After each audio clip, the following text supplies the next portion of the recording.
KSC presence. 7 years after this man vanished on his way to church, he was found alive, but refused to talk. In 2001, Timothy Carney vanished while on his way to church. His car was later found dumped by the roadside, but it contained no clues as to his whereabouts. Consequently, his family searched for 7 years in vain for their loved one. But when finally Carney was found alive and well, he was unwilling to speak to them. According to the National Missing and Unidentified Persons System, NamUs, more than 600,000 people go missing in America annually. And in 2014 it was reported that approximately 90,000 individuals are missing in the United States at any one time. Of that figure, around 60% are adults. When a person is first reported missing, it is important that the relative authorities act quickly. That's according to investigator Amy Dobbs from the Knox County Sheriff's Office in Ohio.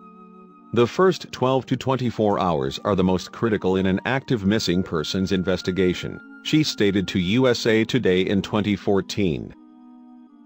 Dobbs went on to explain why that narrow time frame is so crucial.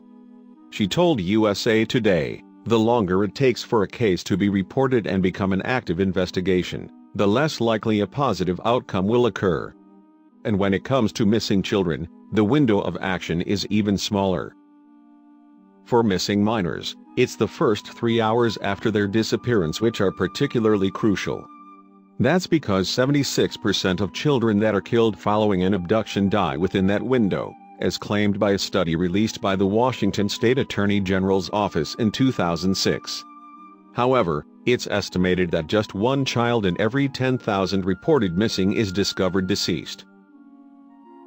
Nevertheless, the facts and figures on child abduction in the U.S. make for concerning reading. It's estimated that a child goes missing every 40 seconds in America. And in 2016 it was reported that 760,000 kids go missing every year.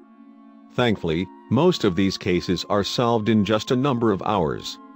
Moreover, only 10% of child disappearances are down to abductions. In the United States, there are many recognized reasons as to why a child may go missing. These include abductions by family members, acquaintances and strangers, as well as so-called runaway episodes. Minors may also become missing involuntarily after getting lost or injured or by disappearing in benign explanation situations. Naturally, missing children cases tend to tug on the public's heartstrings. However, when an adult suddenly disappears, there's often less interest in the case. And perhaps that's because people assume that grown-ups are more able to care for themselves. However, when individuals go missing they tend to have already been in vulnerable positions. Some of the most common reasons for an adult disappearing include escaping domestic abuse and mental illness. Sometimes, uncontrollable natural factors can play a part, such as disasters, floods and famine. Or on the more sinister side, a person might become missing after being kidnapped, abducted or even murdered.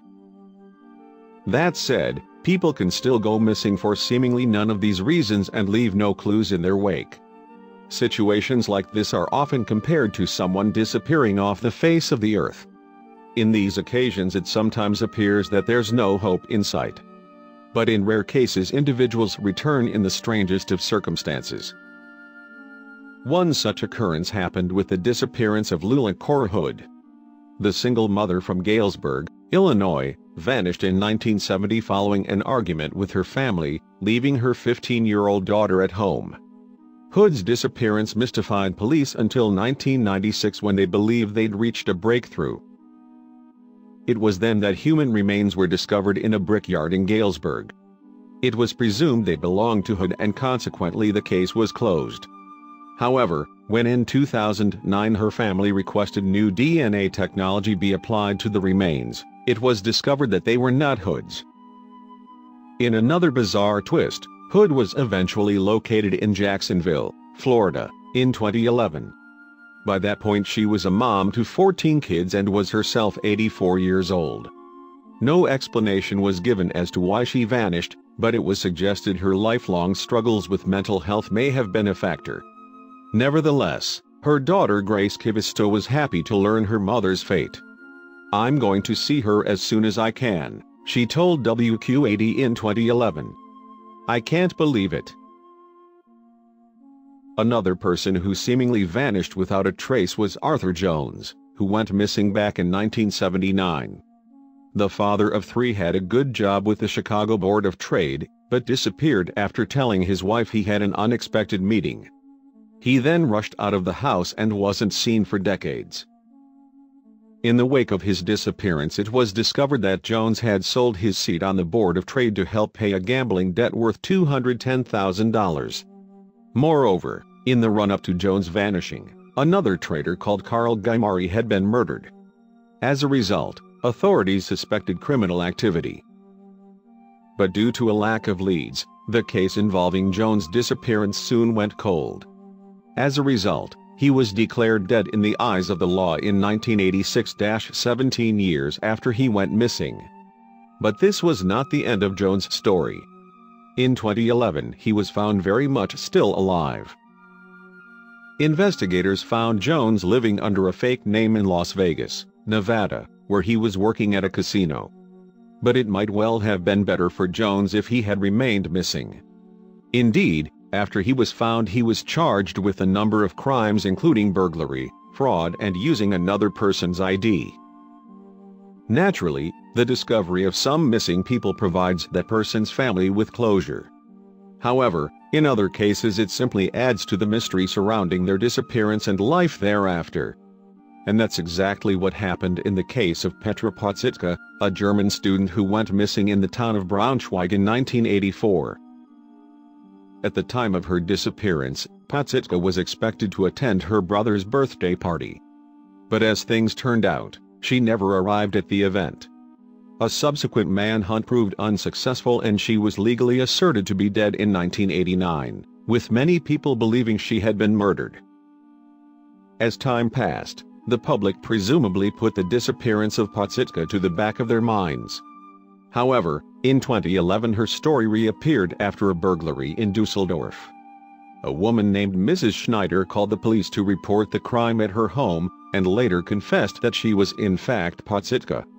At first, cops were reluctant to believe her claims, but she was able to prove her identity.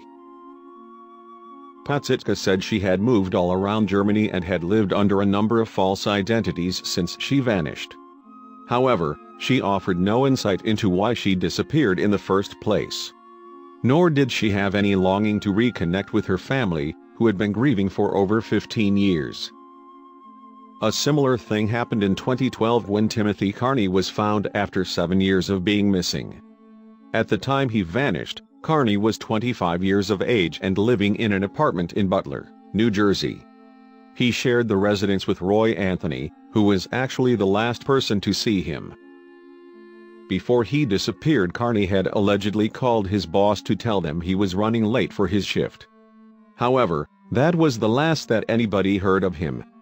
He never turned up to work and his car was discovered abandoned near a road on the border between Newark and Elizabeth.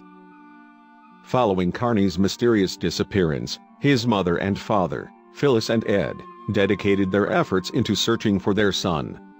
To do so, they worked with the Chrisen Foundation, a national organization that helps to locate and bring home missing adults. It was created in 1999 and is named in honor of Chrisen Modafferi. Modafferi disappeared in mysterious circumstances in 1997. This occurred shortly after she had moved to San Francisco, where she was due to start an art course at the University of California in Berkeley. The day she vanished, she had worked a shift at a coffee shop known as Spinelli's, located in a mall in the city's financial district. While at work, Modafferi told colleagues she was thinking about visiting Baker Beach after her shift to possibly go to a party there. She was later spotted with an unidentified blonde woman in the mall. Modafferi was then caught on CCTV withdrawing cash from a bank. However, 3 days later the 18-year-old was reported missing. More than 20 years later, Modafferi has never been found. Moreover, the blonde woman she was seen with on the day she went missing is still unidentified. Her family have searched for Modafferi in vain, but in establishing the Christian Foundation they have attempted to help others find answers in their own missing person cases. With that in mind, the Carneys were no doubt hopeful that the organization could help them locate their missing son. Working with the Christian Foundation, the family placed billboard appeals along Route 23 a number of times. The massive adverts explained that Carney was missing and contained contact details for the public to call if they had any information. But despite the efforts of his loved ones, there was no sign of Carney anywhere and no leads into his whereabouts. Weeks turned to months and months turned to years, and the young man remained missing. Then, 7 years after his disappearance, there was an unexpected breakthrough in his case that would leave his family shocked. That's because, after all that time, Carney had been safely located. The news was later reported by New Jersey news site Triborough Patch, which had obtained a statement from Captain Jeffrey Paul on the matter. Paul made the announcement on behalf of the Morris County prosecutor, Robert Bianchi. Mr. Carney was reported missing on September 28, 2004, Paul explained in the statement. He was subsequently located on September 23, 2011, and as a result was cleared from the missing persons database. Mr. Carney was found alive and well but did not wish to disclose his whereabouts. While Carney was found in good health, he was unwilling to reveal where he was, much to the horror of his family. They were reportedly worried that he was being influenced by a person or organization into not making contact. And it was believed the command held over Carney came from a church which happened to have links to the road on which his abandoned car was found. Joan Petruski, founder of the Christian Foundation and Modafferi's mother, told Triborough Patch that Carney's family believed that a religious organization known as Gospel Outreach were behind their son's reluctance to contact home. The Christian group is led by Pastor Jim Lethbridge and has previously been accused of poaching members from their families. Carney's mother had alleged that her son was a member of Gospel Outreach prior to him going missing. Furthermore, she claimed the church's leaders had appeared controlling to her. On one occasion, they reportedly came to visit Carney's aunt with him when she was sick in hospital, as they had suspicions he was lying about his plans. The situation described by Carney's mother is similar to that outlined by Baha and Safa Barsooms, whose daughter joined Gospel Outreach in the late 1990s. At the time, she was 21 years old and a college student. But her family claimed that she changed after joining the church, as she became particularly eager to please its leader Lethbridge. Revealing the fears they had for their daughter, in 2006 the Barsooms told WABC, "If he asked her to kill me, she will kill me. I believe that if he asked her to do anything to make him happy, she will do that." Her mother Baha added, "Our daughter is not our daughter anymore, our daughter is a different person." Kevin Wilk was once part of the church, but left as a result of Lethbridge's controlling nature. The family members outside the church are looked at as enemies, he told WABC. There is a conspiracy that they are looking to take down the church. He also added that if a member was to contradict the church, they would then be ostracized. Nevertheless, while they were given limited details about their son's whereabouts, Carney's parents believed he was residing in Chicago, Illinois. "We know where he is and his family knows where he is, but we don't really know what's in his mind right now," Petruski explained to Triborough Patch. "Hopefully, he'll stay put where he is." And though Carney's family were, according to Petruski, as perplexed as anybody else over his reported reluctance to contact them, they were happy to have finally found him safe. With that in mind, they weren't frustrated that they'd searched for their son for 7 years. They actually had some form of closure on the matter. "We'd rather have him alive and well than any other circumstances," Petruski told Triborough Patch, speaking on Carney's family's behalf. "The family is happy about that, and I don't think they hold anything against him, other than they're happy he's alive and they'll work from there." Thank you for watching. And don't forget to subscribe.